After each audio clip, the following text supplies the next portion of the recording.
State urban development agency soda, সেই soda থেকে Ghatal পৌরসভাকে mission Nirmal Bangla প্রজেক্টে কম্প্যাক্টার দেওয়া হয়েছিল, যা বর্জ্য পদার্থ বা যে জঞ্জাল, সেই জঞ্জালকে নিয়ে যাবে এবং এক জায়গায় গিয়ে ফেলবে। সেরকমভাবেই এই গাড়ি দেওয়া হয়েছিল। ঘাটাল পৌরসভাকে দেয় মিশন নির্মল বাংলার পক্ষ থেকে, এবং soda state urban development agency সেই গাড়ি দিয়েছিল। অন্যান্য পৌরসভাকেও যেভাবে দেয় সেরকমভাবেই ঘাটাল পৌরসভাকে দেয় এই গাড়িটি, কম্প্যাক্টার গাড়িটি। কিন্তু এই কম্প্যাক্টার গাড়িটি কিছুদিন চলার পর আর গাড়িটি চলে না, এবং রক্ষণাবেক্ষণের অভাবে গাড়িটির অবস্থা দেখুন, অবস্থা বেহাল। এবং ঘাটালের শিলাবতী নদী, এই যে শিলাবতী নদী দেখছেন, শিলাবতী নদীর পাশেই দীর্ঘদিন ধরেই শিলাবতী নদীর পাশেই দীর্ঘদিন ধরেই এরমভাবেই পড়ে রয়েছে, এবং বন্যাতেও ডুবে গিয়েছিল এই গাড়িটি, এবং তার ফলে সমস্ত যন্ত্রাংশ খারাপ হয়ে গেছে বলা যেতেই পারে। এবং রক্ষণাবেক্ষণের অভাব, মানে পৌরসভার নিজস্ব যে স্থান রয়েছে সেন্ট্রাল বাস স্ট্যান্ড, সেই সেন্ট্রাল বাস স্ট্যান্ডে আগে রাখা হতো, কিন্তু কোনো কারণে সেই সেন্ট্রাল বাস স্ট্যান্ডে বাড়ি করার জন্য সেই গাড়ি, বিভিন্ন গাড়িকে, এখানে যে দেখছেন গার্বেজের গাড়ি, ট্রলি এখানে রাখা হয়েছে, সেরকমভাবেই নষ্ট হয়েছে অনেক বন্যায় ডুবে। এবং সেভাবে এই গাড়ি, কম্প্যাক্টার যে গাড়ি, সেই গাড়িটিরও অবস্থা বেহাল। এর মধ্যে গাছ জন্মে গেছে এবং মরচে ধরে গেছে এবং নষ্ট হয়ে গেছে বলা যেতে পারে। পৌরসভা সেভাবে এই সমস্ত গাড়িগুলি রক্ষণাবেক্ষণ করছে না বলে অভিযোগ উঠে আসছে।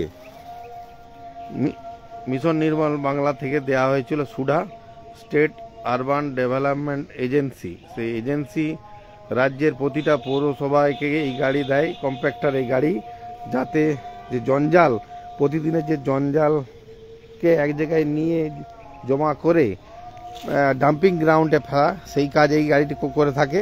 কিন্তু এই গাড়িটি দীর্ঘদিন ধরেই অকেজো হয়ে পড়ে রয়েছে, এবং তারপরে যে ভয়াবহ বন্যা গেল, সেই বন্যাতেও এই গাড়িটি ডুবে গিয়েছিল, এবং তার ফলে সমস্ত যন্ত্রাংশ খারাপ হয়ে গেছে বলা যেতেই পারে। চারদিকে মোর্চা, দাম প্রচুর টাকার দাম এই গাড়িটির, কিন্তু রক্ষণাবেক্ষণের অভাবের জন্য এই গাড়িটি বিকল হয়ে গেছে বলা যেতেই পারে। এর জন্য পৌরসভা কোনো উদ্যোগ নেয়নি।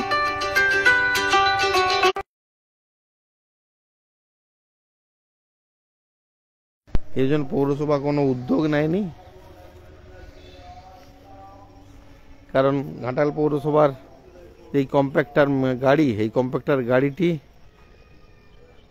এরমভাবেই নষ্ট হতে বসেছে, বা নষ্ট হয়ে গেছে বলাই যেতে পারে। কারণ বন্যায় এই গাড়িটি ডুবেছে।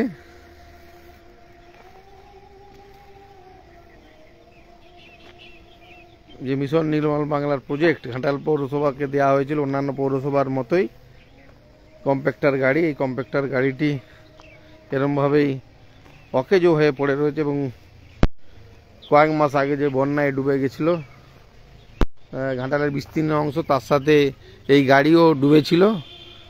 তার ফলে গাড়ির অবস্থা বেহাল বলা যেতেই পারে।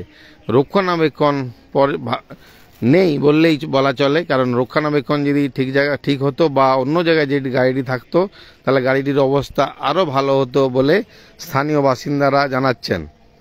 এরমভাবেই সরকারি গাড়িকে ফেলে নষ্ট করার একটা প্রবণতা দেখা যাচ্ছে বিভিন্ন পৌরসভায়, এবং ঘাটালেও এরমভাবেই এই কম্প্যাক্টার গাড়িটি সুডা থেকে দিয়েছিল মিশন নির্মল বাংলা প্রজেক্টের জঞ্জাল নিষ্কাশন বা জঞ্জালকে এক জায়গায় কম্প্যাক্ট করে ডাম্পিং গ্রাউন্ডে ফেলার জন্য যে গাড়িটি দেওয়া হয়েছিল, এই গাড়িটিকেও এইভাবেই বেহাল অবস্থায় পড়ে রয়েছে, এবং বন্যার জল ডুবে যাওয়ার জন্য এর সমস্ত যন্ত্রাংশই খারাপ হয়ে গেছে বলা যেতেই পারে। পৌরসভা যদি উদ্যোগ নিত এবং পৌরসভা নিজস্ব জায়গায় যদি গাড়িটি রাখতো, তাহলে হয়তো বন্যার জলে ডুবতো না, তাহলে গাড়িটি আরও ভালো থাকতো। কিন্তু এই গাড়িটির কাজ এখনো পর্যন্ত করা হচ্ছে না। এখন দেখা যাক কি পরিস্থিতি হয় এবং পৌরসভা কী ব্যবস্থা নেয়। কারণ পাশেই শিলাবতী নদীর জল বাঁধে পৌঁছে গেছিল, এই জলে ডুবে গেছিলো এই গাড়িটি। এর ফলে এর যন্ত্রাংশ সবই নষ্ট হয়ে গেছে। পৌরসভা যদি তৎপর হতো তাহলে এই সরকারি গাড়িটির এরকম বেহাল দশা হতো না। পৌরসভা নজর দিক এবং প্রশাসন ব্যবস্থা নিক যাতে এই গাড়িটি আগের মধ্যে ফিরে আসে, বা যে কম্প্যাক্টার যে কাজ করে এই গাড়িটি, যে জঞ্জাল বা আবর্জনা স্তূপকে যাতে এক জায়গায় কম্প্যাক্ট করে ডাম্পিং ইয়ার্ডে ফেলতে পারে, যাতে এই গাড়িটি কাজ করে এবং এই গাড়িটি সচল হয় তার দৃষ্টি দিক পৌরসভা। তার নজরের জন্য আবেদন করা হচ্ছে। কারণ সরকারি গাড়ি এরমভাবেই বিভিন্ন জায়গায় অকেজো হয়ে পড়ছে রক্ষণাবেক্ষণের অভাবে। এখন দেখা যাক পৌরসভা কতটা দৃষ্টি দেয়, তার দিকে আমাদেরকে তাকিয়ে থাকতে হবে।